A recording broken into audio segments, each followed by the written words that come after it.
Hi, I'm Justin. Welcome back to the channel, and today I'm going to be doing some more seam sealing on my Lanshan 2 Pro.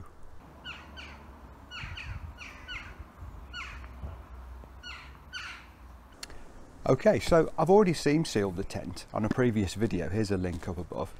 The reason I'm doing it again is because I did it last time with a very small brush, which was perfectly okay on the black tie-out anchor points. But down the long diagonal seams, the 4 long diagonal seams, it was rather fiddly, and I had to tease the sealant into the gap, and I wasn't overly confident that it was going to be totally waterproof. You know, I thought there might be some thin spots while I was doing that. It was also very time consuming, and I thought I didn't want to invest all that time only for it to then leak. So I saw on the Lanshan official 3F video on YouTube, they use a syringe, and in their description box it says if you didn't get a syringe from the early batches of Lanshan 1 and 2 Pro, then send us an email with proof of purchase and we'll send you a free one. So I did that, and then 6 weeks later nothing. So after about 2 or 3 weeks I thought, oh, forget it, they're not going to send it me. So I just bought 2 off eBay, cheap, £2, something like that. And they're actually dental syringes with a curved nozzle, and they've arrived, and I thought I'm going to use that again because I had plenty of sealant left over, and I'm going to redo the diagonal sides. Okay, so this is the type of small fine tipped paintbrush I used last time. I'm going to use the same again because it keeps the job nice and neat. Now, there was no recommended sealant by 3F or Flames Creed as my version was. So I went on their YouTube channel and saw their guy doing it with this kind of syringe, which I then bought, like I said, from eBay. And all I could tell from that video was what the tube of silicone sealant looked like in the guy's hand. And I managed to track it down at this website. Couldn't find it anywhere in the UK. It's a French website called Hardloop. They're a bit like Go Outdoors or Blacks or something like that. And although it was the cheapest one, I had to pay shipping. It was still cheaper than the Gear Aid version. So I ordered that up, and then something strange happened when it arrived. So it arrived in this kind of packaging. Here it is, Vaude, that's the manufacturer. So it came in a little pack like that, and then the instructions as well, that's Vaude. And as I opened it up, I found a little brush, another brush wider than the other one, but I thought, okay, little brush, fine. And then this tube of this was inside.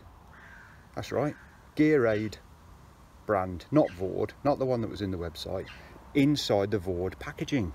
I've got no idea why, but it was one of the ones that I wanted to buy anyway, so I wasn't disappointed. And that's what I've used. And then I opened it up further and found 2 patches, silnylon patches inside, with the Gear Aid tube wrapped up in the Vaude packaging. Now, I don't know if this is just an oddball stock item. I don't know if you'll get these patches with any tube of Gear Aid seam grip.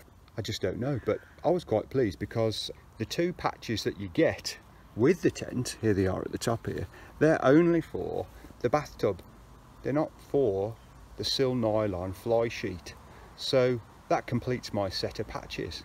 Obviously you can see there's one that's orange and one that's green, and the colour match is not too bad, so I'll show you that. These are the 2 patches that come with the tent, and they are only for use on the bathtub. You can't use them on the silnylon fly sheet. So it's a nylon. I'm not sure precisely what kind of nylon, but you can see it's a nylon material. But it's not the same on the other side. I'll flip this one over. On the other side it's got some shiny kind of laminated sticky substance, which is just peeling off there a little bit. So that's what the 2 are that come with the tent. So now these 2 are the 2 silnylon patches that came with the Vaude stroke Gear Aid sealant, and there I can guarantee they are the same type of double-sided silnylon fabric that that the Lanshan 2 tent is made out of. I'll take it up closer to give you a closer look and compare. So initially I was quite disappointed not to get some silnylon repair patches. You know, what if you get a nick or a hole or something in the fly sheet or the door? You're stuffed, unless you use the stuff sack for the tent itself, which is exactly the same material. Well, you don't want to do that, do you? Cut a hole in your stuff sack. That's not very practical. So I don't know why they wouldn't do that. They must have tons of offcuts in the factory. So I'm very relieved to get it unexpected. It wasn't described in that gear aid sealant thing. So here's the colour anyway. So you can see there's the pack. Obviously I'm not interested in the orange, but I'll keep it anyway. Here's the difference in colour between the patch and the original. That's the stuff sack, and the sun's come out now, so that's a good comparison. It was shady a moment ago. So yeah, and I'll hold that up to the tent itself, so it looks a bit darker depending on where the light's shining. And if you do it from the back, you can barely see any difference at all. You see my hand through there, and then you can see the colour. So those are the patches. So I did all the anchor points with a brush last time, so that's the 3 tie outs at the bottom there, the centre tie out, including the mod that I did to the bathtub, by the way, which stitched through the green fly sheet and through that circular reinforcement tie out. If you haven't seen that video, here's a link. And that was a modification to the bathtub, which was quite successful. And also the 2 conical shaped top black reinforcements, but I didn't bother doing the front ones by the door. So by way of sort of practice and showing you what the difference is between the brush and the syringe, I'll do these front 2 now. So here's the syringe. You just pull the syringe apart, take your sealant, squirt some in. I only squirted a little bit in, and it's very runny actually. It's not so thick. I know some people use thinner, but I don't think there's a need to with this particular brand. Okay, so this sealant's been in the syringe for over an hour now while I've been setting up all the shots and that, so it's a little bit stiffer than it was straight out of the tube. But this is how you do it. Just hold it and then just squirt as neatly as you can right over the top, the stitching. And as I said, it leaves about a 1mm bead. I'm not even sure whether that shows up very well on the video. Now, it's not necessarily a continuous bead. It gives string thin and thicker in certain areas, just like any tube of silicone. I'll put a bit down here just to show you what it's like going down a straight seam. And you don't really need more than that, to be honest, because then when you go over it with the paintbrush, it spreads out quite a bit.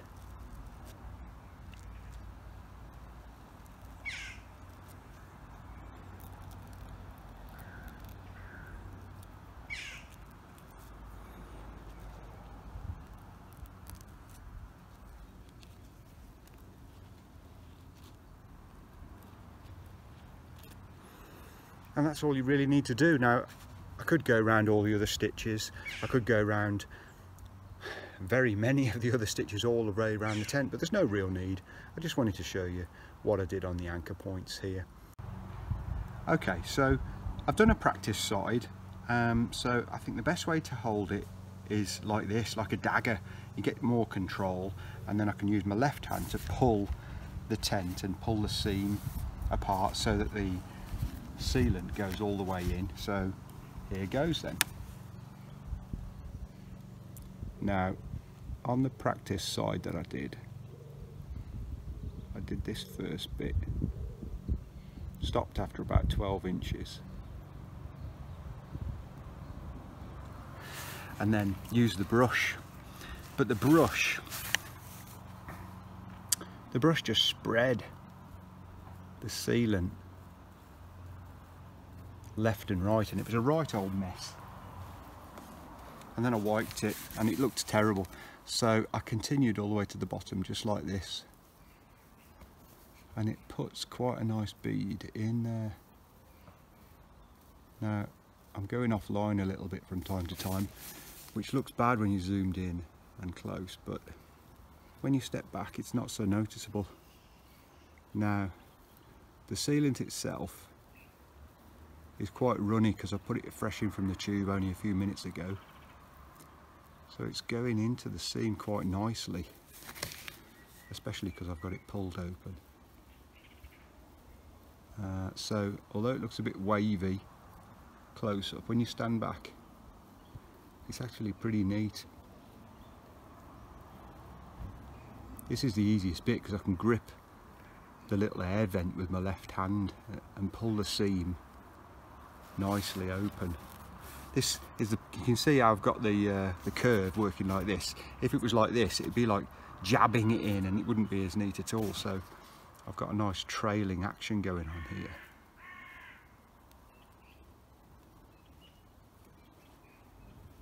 And I've got to say, having redone some of the black tie out anchor points, and I redid the top two cones as well.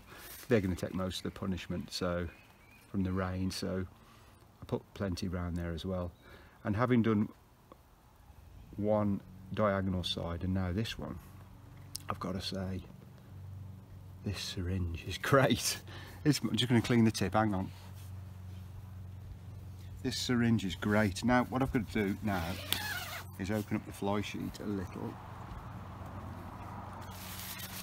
so that I can gather together the door here and pull, only for this middle section, and I can continue down. You see, I can get it quite taut and get the seam stitching quite exposed.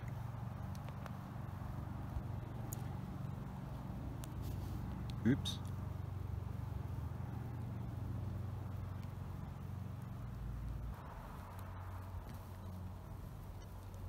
And I'm not going to follow up with the brush afterwards because it just makes it totally messy, and it doesn't make it any more waterproof than what I'm doing right now. A few people have said in the other video that it's quite calming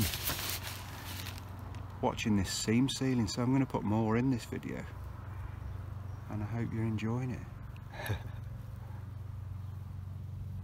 And in the words of that American artist with a big hair called Bob Ross, if you make a mistake, it doesn't matter, they're just happy little accidents. Carry on going. Coming up to a tricky bit now, it's a tie out toggle. So I'm going to hook the door closed once again. What I did on the other one was put loads around the back of the tie out like this. I'm not going to put as much on this time, because when I went like this and opened it up to do the front side, it all splodged all over the back of the green fly sheet there. My hand's probably in the way, sorry. Yeah, that's okay. And I'll come down about an inch and then stop. Oh, I did that much better second time. And you can just wipe the excess off with a little piece of cloth like that, you see. So it's not so bad.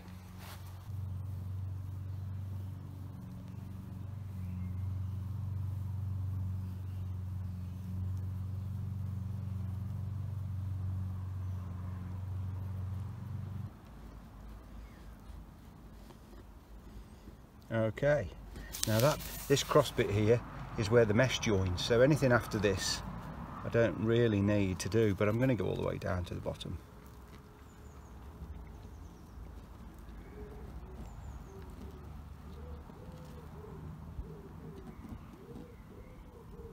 And in, and then what you can do is go around the back of the here. Oh, it's so much easier to get around the back of these compared to with a brush.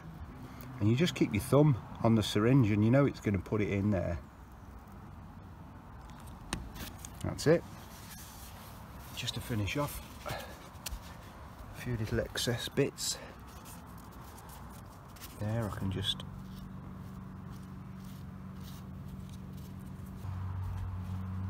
smudge what was in behind the black there,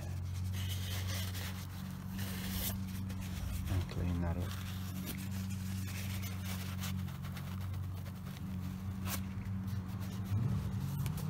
Okay, that's it.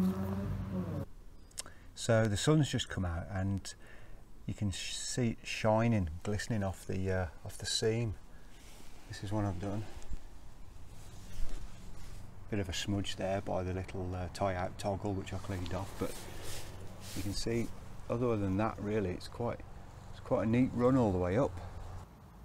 And with what was left in the syringe at the end, I've done this seam across here, which is where the mesh joins the bathtub. You can see that there, so you don't really need to do that, but I did it anyway, both sides. It's all done. Okay, so all done again for the second time. First time with the brush, second time with the syringe. I can totally recommend the syringe. It's much more controllable and quicker and neater than the brush, so don't bother with the brush. Take my experience, just get the syringe. And the next step for me is of course to take it out for a road test, which I'm hoping to do very soon, hopefully in the rain, and then I can test it out to see if it's actually worth all the work I've put into it. So I hope this video was useful for you, and thanks for watching.